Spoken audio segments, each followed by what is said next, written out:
जी dear students, bio 10th class की ये book है। ठीक है, चैप्टर नंबर 10 जो है वो हमने पढ़ लिया है और चैप्टर नंबर 11 है होम्योस्टेसिस। मेजर जो कंसेप्ट्स हैं इस चैप्टर के अंदर वो हम प्लांट्स के अंदर होम्योस्टेसिस जो है उसके बारे में पढ़ेंगे और ह्यूमंस के अंदर पढ़ेंगे। ठीक है, इसके अलावा ह्यूमंस का यूरिनरी सिस्टम जो है वो क्या चीज़ है और किडनी के डिसऑर्डर्स कौन कौन से होते हैं उसके बारे में हम पढ़ेंगे। तो सबसे पहले जो है वो आपको होम्योस्टेसिस जो है उसकी वो होता क्या है उसका पता होना चाहिए। ठीक है, होम्योस्टेसिस में be defined as the maintenance of the internal conditions of body at equilibrium despite changes in the external environment. ठीक है, यहाँ तक क्या है इसकी डेफिनेशन है होम्योस्टेसिस। यानी बेसिकली होम्योस्टेसिस है क्या कि आपके जो बॉडी का इंटरनल बॉडी का टेम्परेचर है या जितने भी उसके अंदर वाटर की कंसंट्रेशन है या टेम्परेचर है या एंजाइम्स की कंसंट्रेशन है, यानी जितनी भी इंटरनल कंडीशन है बॉडी की उसको एक बैलेंस के ऊपर रखना है, एक इक्विलिब्रियम स्टेट के ऊपर रखना है।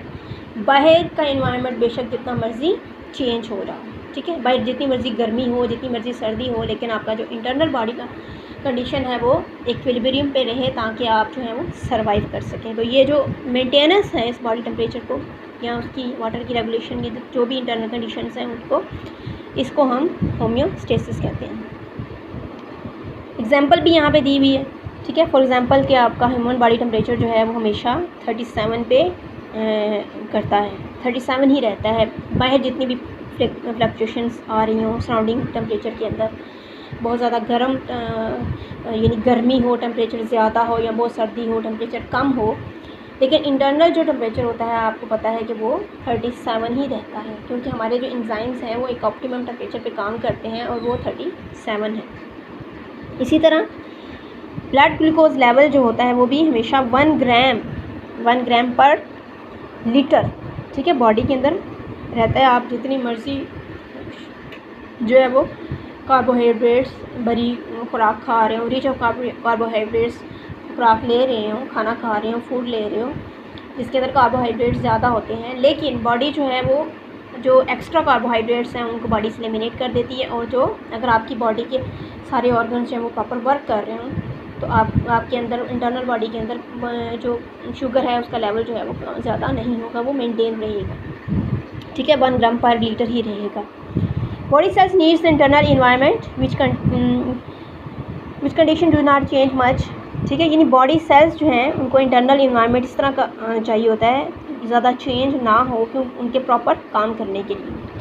Stable internal conditions are important for the efficient functioning of enzymes, क्योंकि एंजाइम्स जो होते हैं उनकी एफिशिएंट फंक्शनिंग के लिए एंजाइम्स जो होते हैं वो 37 जो बॉडी टेम्परेचर होता है उसके ऊपर ही काम करते हैं। अगर वो उससे ज़्यादा या कम हो जाए तो एंजाइम्स जो है वो अपनी फंक्शनिंग जो होती है उसकी डिस्टर्ब हो जाती है। इस वजह से सारी जो बॉडी है उसके अंदर जितने भी फंक्शंस हो रहे हैं वो भी डिस्टर्ब हो जाएंगे, क्योंकि हमारी बॉडी के अंदर जितने भी रिएक्शंस हो रहे होते हैं उनको एंजाइम्स जो है वो कंट्रोल कर रहे होते हैं।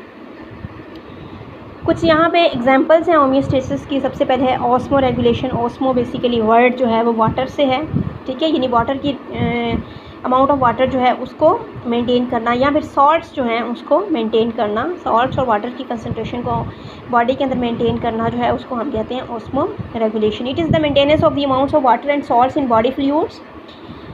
बॉडी फ्लूइड में ब्लड और टिश्यू फ्लूइड दोनों आ जाते हैं, यानी लिम्फ जो होते हैं वो फ्लूइड जो होता है लिम्फेटिक फ्लूइड वो दोनों आ जाते हैं और ब्लड भी आ जाता है इसमें।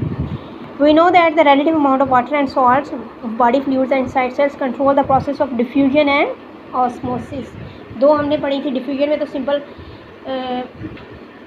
जो है वो मूवमेंट होती है मॉलिक्यूल्स की, ठीक है, सिर्फ मॉलिक्यूल्स की हम बात करें, वाटर मॉलिक्यूल्स की बात नहीं कर रहे हैं।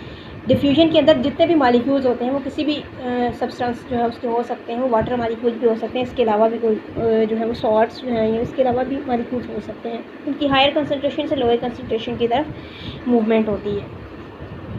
और ऑस्मोसिस जो है वो आपको होता है कि वाटर के मॉलिक्यूल्स की कंसंट्रेशन होती है हायर कंसंट्रेशन से लोअर कंसंट्रेशन की तरफ। ठीक है, तो सॉल्ट्स और वाटर दोनों की जो कंसंट्रेशन है उसको बैलेंस रखने के लिए, कंट्रोल करने के लिए जो है वो ऑस्मो रेगुलेशन जो है वो हो रहा होता है। ठीक है, ये हमने 9th क्लास में भी टॉनेस्टी का जो ऑस्मोसिस हमने जो पढ़ा था उसमें हमने हाइपोटोनिक और ये कंडीशन जो है वो हमने पढ़ी थी, ठीक है।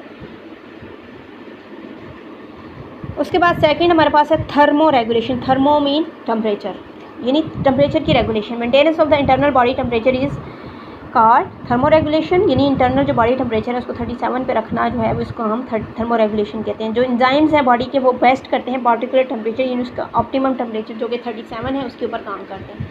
अगर टेम्परेचर जो है वो ज़्यादा हो जाता है बॉडी का टेम्परेचर, तो एंजाइम्स जो है वो अपने काम करना जो है वो छोड़ देते हैं, ठीक है।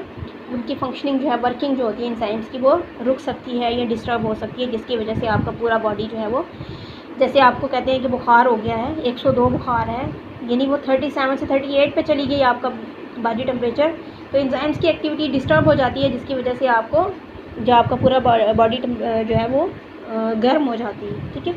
या फिर अगर बॉडी टेम्परेचर बहुत ज़्यादा इंक्रीज़ कर जाता है, जैसे आपने अक्सर सुना होगा कि कहते हैं कि जी लू लगने की वजह से उसकी डेथ हो गई या हीट स्ट्रोक की वजह से डेथ हो गई, यानी वो इतनी ज़्यादा आपके जिस्म में गर्मी चली जाती है कि वो बॉडी का टेम्परेचर जो है वो 37 की बजाय 38, 39 हो जाता है और एंजाइम्स अपना प्रॉपर काम नहीं कर सकते हैं। उससे क्या हो जाता है कि पूरी बॉडी जो है वो वर्क करना छोड़ देती है, पूरी सेल्स वर्क करना छोड़ देते हैं और इस तरह जो है वो डेथ भी हो सकती है। तो इंटरनल बॉडी टेम्परेचर जो है उसका मेंटेन होना भी बहुत ज़रूरी होता है एंजाइम्स की प्रॉपर वर्किंग के लिए।